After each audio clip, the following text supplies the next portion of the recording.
At the very heart of today's most powerful AI, there's a concept that's so fundamental, it's almost elegant. So today, we're going to pull back the curtain on the GPT architecture and really see what makes it tick, right down to its most basic logic. Let's dive in. So I came across this project by Andrei Karpathy not too long ago, and it really stopped me in my tracks. The idea that you could build the core algorithm of a large language model from scratch, no fancy libraries, just pure Python, was fascinating.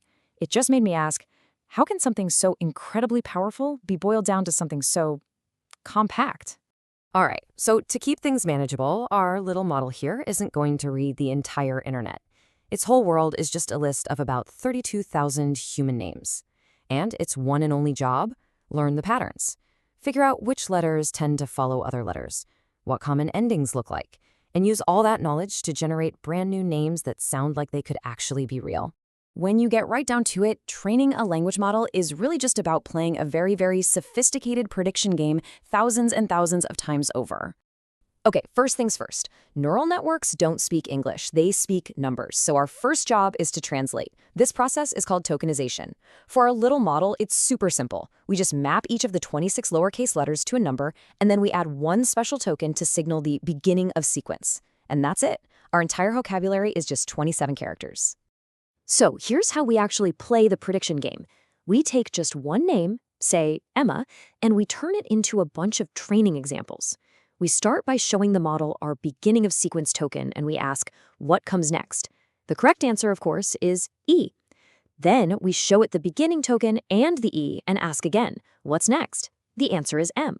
We just keep sliding that window along the entire name, creating a new puzzle, a new input, and a correct answer at every single step. All right, so the model has its task. Now it needs the actual tools to make its predictions, and this is the important part, to measure just how good, or, how bad, those predictions really are. After the model does all its internal number crunching, it doesn't just spit out a single letter. What it actually produces is a list of 27 raw, uncalibrated scores, one for each possible character in our vocabulary. We call these logits. But, a list of random-looking positive and negative numbers isn't a probability. So how do we turn that mess into a clean prediction? Well, the answer is this really beautiful little function called softmax. Its whole job is to take that messy list of logit scores and just clean it up. It transforms them into a perfect probability distribution, where every value is positive and all of them add up to exactly 1. It's how the model can clearly express its confidence in every possible next letter. And what's really cool about softmax is how it does this. It uses an exponential function, which means it dramatically exaggerates the differences between scores. So a slightly higher raw score for the letter E doesn't just become a slightly higher probability, it becomes the overwhelming favorite. It really forces the model to commit to a choice. Okay, wait a minute. So the model used softmax, it made a nice clean prediction, great. But that's only half the story. If the model is ever going to learn, it needs a way to score its own performance. It needs a single number that tells it with brutal honesty exactly how wrong it was. And we get that number using something called cross-entropy loss. The best way to think about loss is as a measure of surprise. If the model was 90% confident the next letter was M and it was right, there's very little surprise, so the loss is low. But if it was only 1% confident and got it right, well, that's a huge surprise, so the loss is massive. This system harshly punishes the model for being confident and wrong, which is the perfect motivation for it to get better. So we know how the model makes a guess, and we know how it gets graded on that guess. But what's actually happening inside the black box? How does it come up with the guess in the first place? How do all these numbers, talk to each other? Well, it all starts by giving each token a much richer identity. See, a token ID, like the number 4 for the letter E, is just an index. So first, the model looks up a token embedding.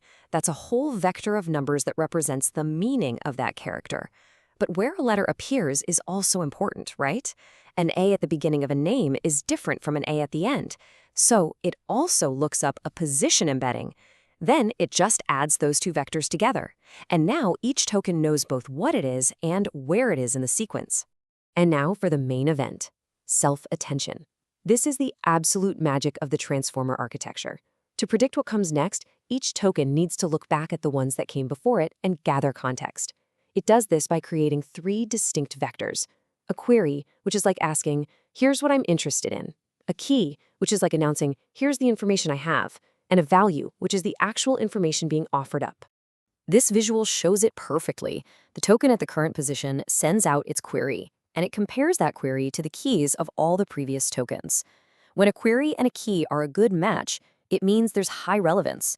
Those relevance scores are then used to create a weighted average of all the previous tokens' values. It's incredible, really. Attention lets every single token dynamically decide which parts of the past are the most important for predicting the future.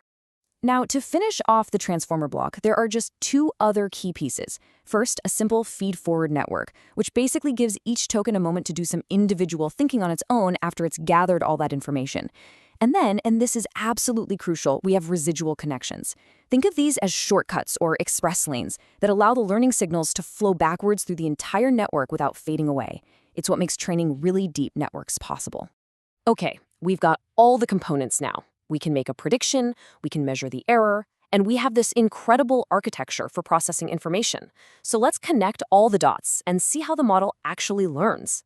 So the model has its score, that one little number, the loss, that tells it how wrong it was. But that brings up a really big question. Our tiny model has 4,192 different parameters.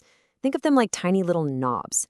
How on earth does it know which of those thousands of knobs to turn and in which direction to fix its mistake? How does it assign the blame for that one error back to every single component? The answer is a truly brilliant algorithm called backpropagation. It's amazing. It starts with the final loss number and literally walks backward through every single calculation that led to it.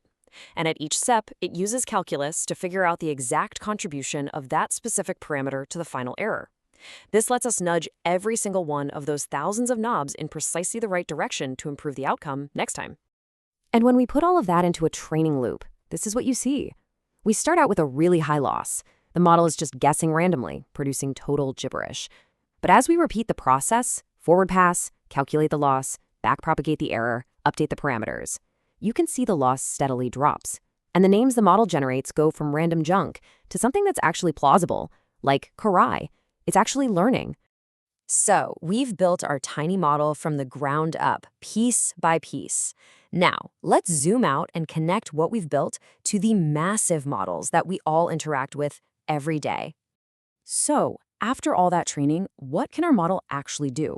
Well, we can ask it to generate a new name from scratch. We give it the beginning of sequence token, and we just let it run, predicting one letter at a time and feeding its own output back in as the next input. We can even control how creative it is with this temperature setting. Here, a value of 0.5 gives us a pretty solid result, Karai. So what is the real difference between our little name generator and something massive like GPT-4? Honestly, it's just scale. That's it. The fundamental concepts, the tokenization, the attention, the loss, the backpropagation, they are exactly the same. But instead of 4,000 parameters, they have billions or even trillions. And instead of 32,000 names, they're trained on a massive portion of the entire internet. The core algorithm is the same. The resources are just astronomical. So what are the most important things to take away from all this?